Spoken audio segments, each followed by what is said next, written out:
Previously, I guided you through transitioning from a single server setup to a multi-server architecture, with one server dedicated to the web and another for the database.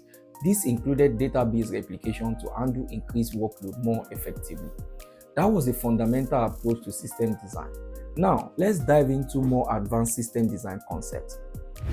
Talking about how to speed things up. Imagine your party guests are all asking for the same food over and over. Instead of running to the kitchen each time, you keep a stash of food right by the door. That is what caching does. Storing frequently requested data so your app can serve it up super fast without eating the database every time. This means quicker response time for your user. And the cool part, the cache can be scaled independently from the rest of your system, meaning you can grow and shrink it based on demand without affecting the rest of your app infrastructure. Your app just got faster, efficient, and scalable. Think of it like setting up a food station in different cities. The closer a station is to your user, the faster they can grab what they need. So instead of waiting for data to travel halfway across the globe, like waiting for that one slow friend who is bringing food from one country, the CDN delivers content from the nearest station, reducing the wait time and speeding your app response time. Essentially, it is like catching on the client side. Storing frequently accessed static files like image, video, or script in multiple locations so users can get those content faster wherever they are. Now that we have covered speed and we are setting up several servers to scale horizontally, let's talk about how each server remembers people. This is called states. In a stateful setup, it is like each guest having a tab open at one specific food station. If they move to a different station, they must start a new tab because the new station doesn't know them. It is like the server remembering the user, but it can be annoying if they switch station and have to start all over again. Imagine logging into your account on one server and you are asked to re-authenticate yourself all over again on the other server.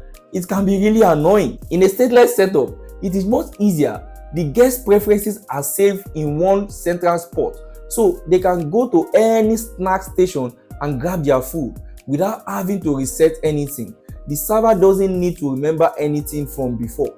It just treats each request as new, making the whole system simpler and easier to scale across multiple stations. It is like having a universal guest list that all the stations can see. No matter where the guest goes, no matter where they go, they are recognized and served seamlessly. Speaking of shared information, which is the universal guest list we talked about, in a distributed system, keeping data consistent across multiple servers is crucial. This is where a shared storage comes in. Think of it as a centralized data repository that all your servers can access, ensuring they all reference the same information. The shared storage can act as a single source of truth for your app, making sure all servers are working with the same data. By doing this, you are not only ensuring consistency, but also scaling your server independently becomes so much easier. But what happens when one of your guests makes a special request, like a custom afan soup that takes a while to prepare? Instead of holding up the entire party while the kitchen works on it, you put that order on a task queue, a to-do list for your kitchen. The kitchen picks it up when it is ready to prepare the custom food and let the guests know when it is done. In technical terms, this is how long-running operations are handled in an application. You offload tasks that takes time, like processing large data or handling complex computation, to a queue. Workers handle those tasks in the background while your app keeps running smoothly for everyone. No delay, no disruption, just efficient processing.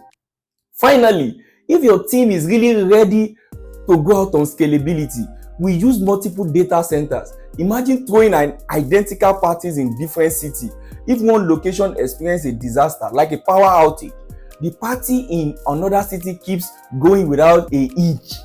But here is the best part. You have a load balancer that does geo-routing, meaning it can automatically direct guests or traffic to the closest party, or in this case, the nearest data center. So even if one data center goes down, your users are smoothly redirected to another location without missing a beat.